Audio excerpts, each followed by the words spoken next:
Hello there, and welcome to Flaming Hot News, your authority in online reporting brought to you by Flaming Hot Facts. I'm your host, Pepsi Next. 2017 has proved to be quite the eventful year so far, mostly in part due to the results of the 2016 election. Today, we have topics lined up in politics, sports, and culture.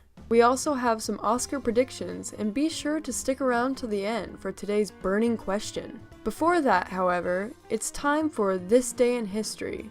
On this day in history, in 69 BC, Roman leader LeBron James kicked his most formidable political opponent, a centurion by the name of Scoob, off a branch of a 16-foot olive tree. Scoob sprained his ankle and was later diagnosed with the first confirmed case of ankle cancer in history. Now, let's get to the news. Politics. Of course you knew from the start that there was no way you could watch the news without hearing President Trump's name. Well, today, you're also going to hear about his latest executive order. In an interview with Sports Illustrated Kids, the president announced that, in order to prove he is truly the president this country needs, he has hereby ordered for scientists to go back in time to fetch Adolf Hitler and bring him back to the present day, so that Trump can face off with him in a game of Super Smash Bros. Melee, of course. The loser has to eat dirt and get shot in the hip. Sounds like quite the spectacle to me. Sports. All you Patriots fans out there are probably still celebrating your historical victory in Super Bowl 51. However, there's something all of you don't know. Stories on WikiLeaks have revealed that the entire New England Patriots team was actually the Jacksonville Jaguars in disguise. Actor Jason Bateman, known for his work in The Adventures of Shark Boy and Lava Girl. That's it. Portrayed quarterback Tom Brady, who is actually at home playing Roblox during the game. The entire Atlanta Falcons defensive team was actually a school of trout dressed as humans.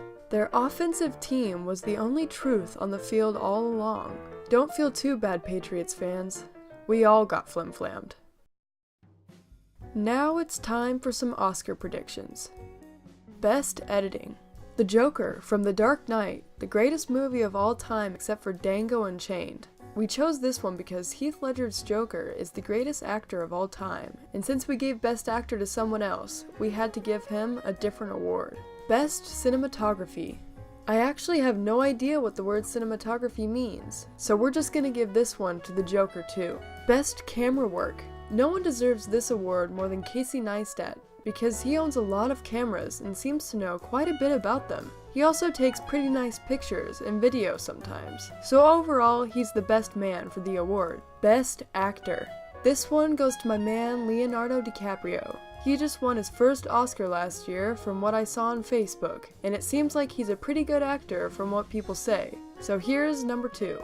Best Actress. Best Actress is gonna have to go to Jennifer Lawrence for her work in The Hunger Games. I think she also did a movie this year, but I did not end up seeing that one. So we're just gonna have to backtrack a couple years if that's alright with everybody.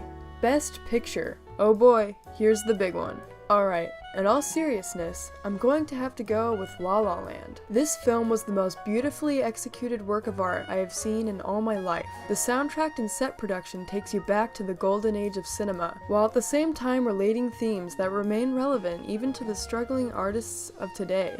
It is the only movie besides Marley and Me to ever make me cry.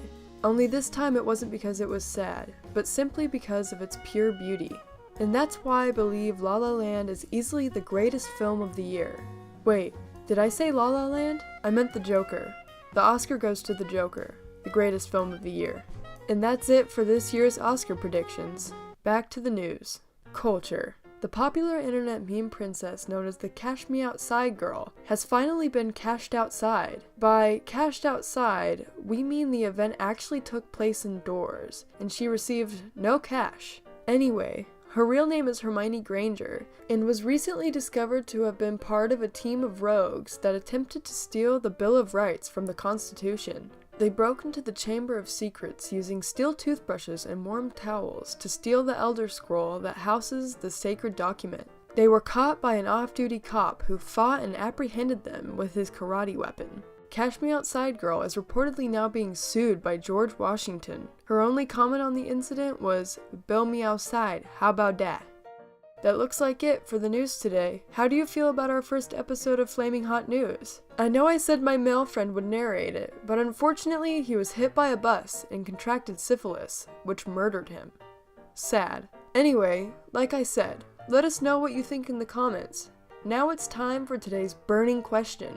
If you were a piece of meat, and you could throw yourself at anyone, what kind of meat would you be? And who would you throw yourself at? Alright, well now I'm gonna warm up a corn dog so that I can eat it. Have a good day now. This is Pepsi Next, signing out.